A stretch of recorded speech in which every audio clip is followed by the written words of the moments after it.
C'est parti!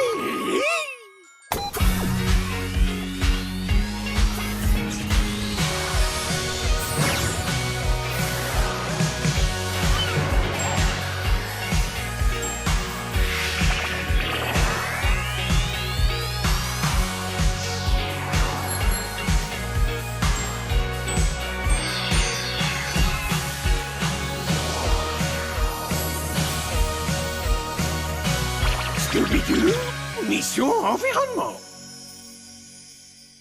Nous roulons au nord du continent américain. Bienvenue au Canada. Oh, vous avez vu? Ils ont une drôle de façon de construire leur maison au Canada. Elles sont toutes penchées. Étrange. Et il n'y a pas que les maisons qui sont penchées par ici. Regarde un peu les bouleaux de cette forêt. C'est vrai que ça fait désordre. C'est pas du boulot, quoi. Pardon. Attention devant! Salut le Scooby Gang. Désolé, mais la route est devenue impraticable ces derniers temps. Le père Gélisol a beaucoup fondu. Pergélisol, c'est pas indiqué sur la carte. Non, le père Gélisol, qu'on appelle aussi permafrost, est une couche de terre qui normalement reste gelée en permanence. Il y en a au pôle, au Groenland, en Russie, en Alaska et au Canada. Mais avec le réchauffement climatique, ils font, alors les maisons se fragilisent comme les forêts parce que la terre se ramollit. C'est un sacré problème. Suivez-moi, je vais vous montrer. On veut bien vous suivre, mais je vous rappelle que le père Gélisol a fondu, il n'y a plus de route. On va pas y aller en volant. J'aurais mieux fait de me taire.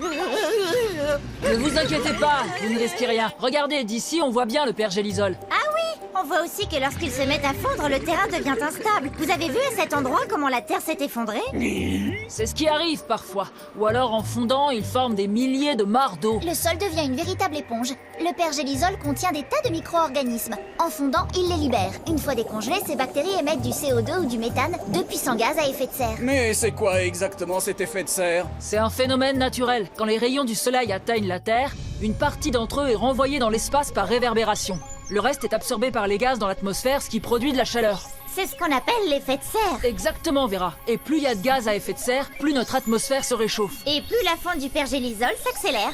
Moi, je croyais que l'effet de serre, c'était la faute des hommes. En partie, Samy, les activités humaines augmentent et accélèrent l'effet de serre naturel. J'ai un ami scientifique à Paris qui vous expliquera le problème mieux que moi. Bienvenue au sommet de la Tour Eiffel. J'ai installé mon labo en altitude pour pouvoir mieux observer la pollution au-dessus de la capitale. Vous voyez ce nuage au-dessus des immeubles? Oui, ça fait comme un brouillard jaunâtre et c'est de la pollution? Oui, et cette pollution est composée de gaz à effet de serre, de gaz toxiques et de particules fines. Sacré cocktail. Et qu'est-ce qui produit tous ces polluants? Il suffit de regarder autour de vous. La pollution provient des gaz toxiques rejetés par les industries. Du chauffage des maisons qui évacue les gaz par les cheminées, sans oublier les transports. Mais professeur, je croyais qu'en ville, on utilisait de moins en moins la voiture. C'est vrai qu'il y a un mieux, mais il n'y a pas que la voiture qui pollue. Saviez-vous qu'un avion au décollage pollue autant que 25 000 voitures diesel roulant pendant 25 km? Et si on ajoute à ça les bateaux et les camions? Heureusement, professeur, des solutions existent. Certains pays comme la Suède expérimentent déjà des autoroutes électriques pour les camions. Les camions sont alimentés en énergie par des câbles installés au-dessus des routes, un peu comme un train. Du côté des avions, l'avion à hydrogène, zéro émission de gaz à effet de serre, décollera en 2035. Mais dès maintenant, on peut choisir de transporter les conteneurs de marchandises en train plutôt qu'en camion. La principale ligne d'Europe va de Barcelone au Luxembourg. Cette solution permet de supprimer 22 000 camions sur la route. Une économie de 23 000 tonnes de CO2 par an. Merci le train! Et si vous habitez en ville, faites comme moi, prenez un vélo. On en trouve partout en libre service. Un tour en tandem, Daphné? En selle. Hé, attendez-moi! Samy, Scooby, allez, dépêchez-vous! Bon, je crois qu'on va continuer avec notre Mystery Machine électrique, ce sera plus sûr. Ah, la campagne. Adieu la pollution de la ville. Vive la nature et l'air pur. Je ne voudrais pas te décevoir, Fred, mais à la campagne aussi, l'air est parfois pollué. Qui peut bien polluer? Les petits oiseaux, les écureuils? L'agriculture! L'agriculture produit 20% des gaz à effet de serre. Il y a aussi l'utilisation d'engrais chimiques et l'élevage. Mais les vaches, ça produit pas de gaz? Ben si. Désolé, mais avec toute l'herbe qu'on mange, faut bien que ça sorte.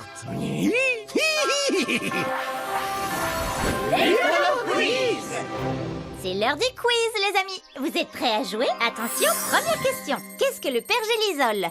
Un dérivé du pétrole? De la terre gelée? Une marque de déodorant? Attention, la bonne réponse est...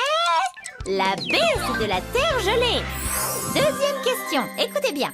Un avion au décollage pollue autant que 100 voitures diesel, que 1000 voitures diesel, que 25 000 voitures diesel. Réponse C. Un avion au décollage produit autant de gaz polluants que 25 000 voitures diesel. Dernière question. Comment les vaches produisent-elles du gaz? En pétant? En bavant? En transpirant? Tada! Réponse A. Les vaches produisent du gaz en pétant. Vous aviez trouvé les réponses? Bravo les champions de l'environnement. Alors continuez à protéger la planète et à bientôt!